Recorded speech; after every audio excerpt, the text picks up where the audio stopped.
You think your anger is your armor. You tell yourself it protects you, makes you strong, keeps people from walking all over you.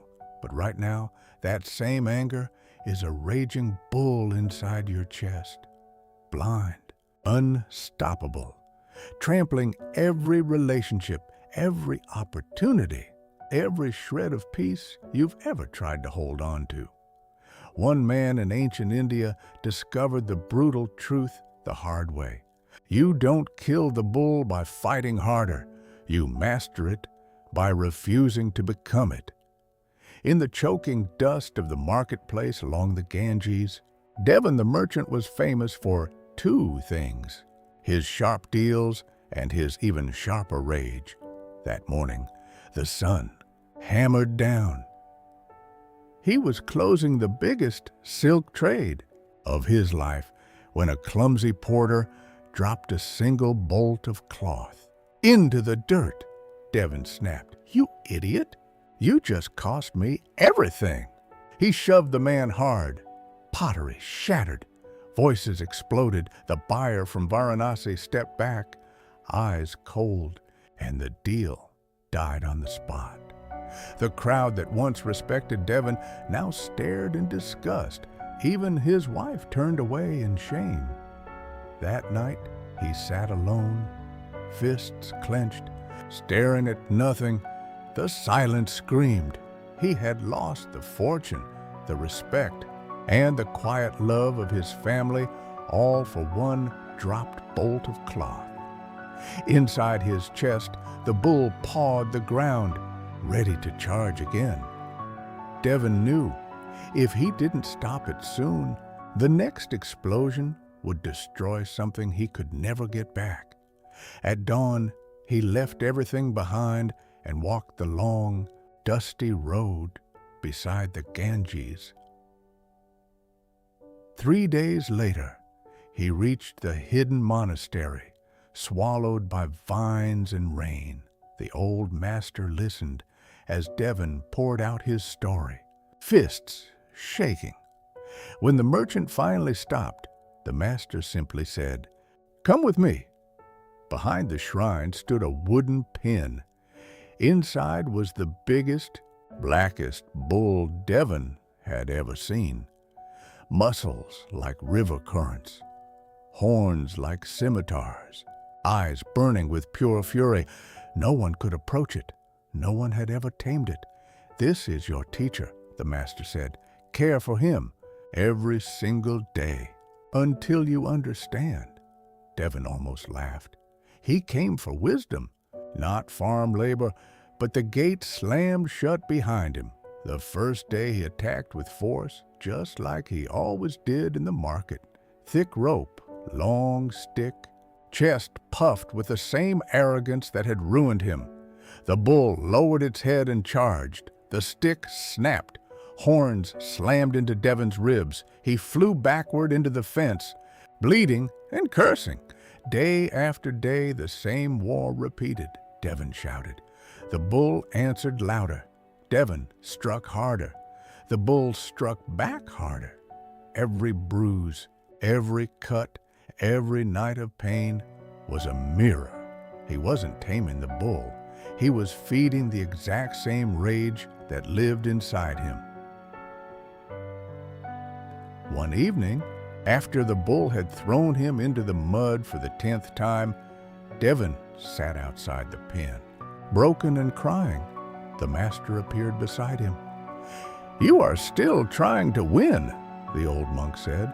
"The bull doesn't want victory. It only wants to be seen." For the first time, Devan didn't argue. He listened. From that moment, everything changed. He dropped the stick. He dropped the shouting.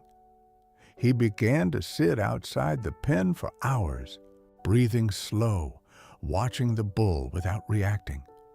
When the animal snorted and pawed the earth, Devan felt his own heart race, the same race that always came before his explosions. This time, he didn't feed it. He simply watched the feeling rise and let it pass. The bull noticed.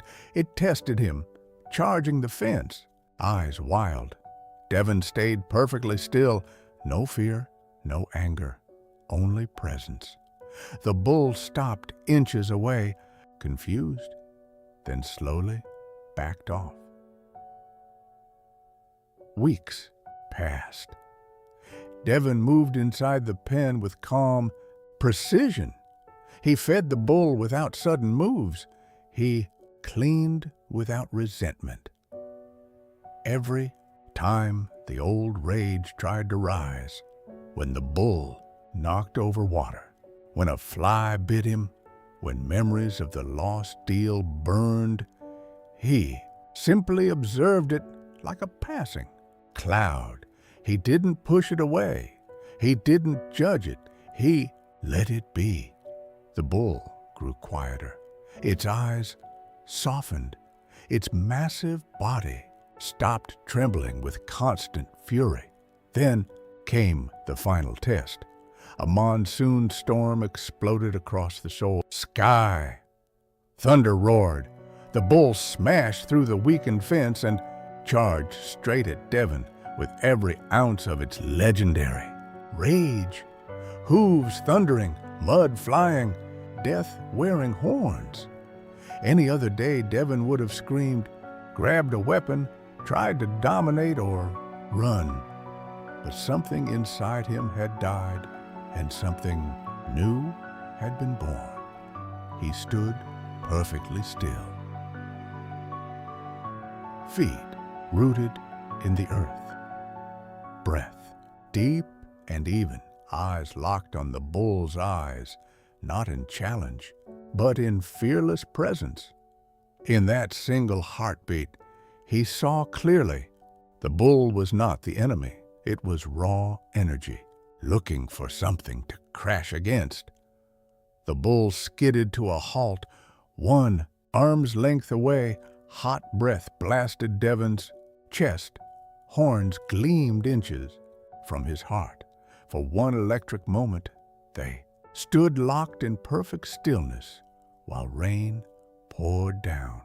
Then the bull lowered its great head and gently rubbed its forehead against Devan's shoulder.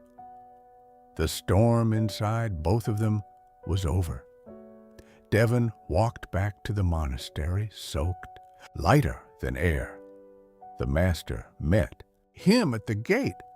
"You didn't tame the bull," he said. "You stopped becoming the bull. That is the only mastery there is." Devan returned to the marketplace. Months later, a changed man. Traders who once laughed at his rage now sought his counsel. His wife looked at him with new respect. When frustration came, lost deals, harsh words, life refusing to bend, Devan felt the old bull stir, and he simply watched it.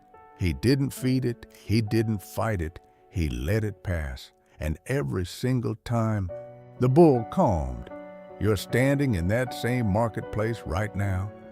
Your own bull is pawing the ground inside your chest every time someone cuts you off, every time your partner says the wrong word, every time life doesn't go your way. You've been charging at it with force for years, and it has only grown stronger. The master isn't coming to save you. The pen is already built. The bull is already inside. The only question left is this: will you keep feeding the rage until it destroys everything that matters? Or will you finally stand still, breathe, and watch the bull pass, until the day it gently lowers its head against your shoulder and you realize you have become the only master you ever needed? The choice is yours, right now, in this breath.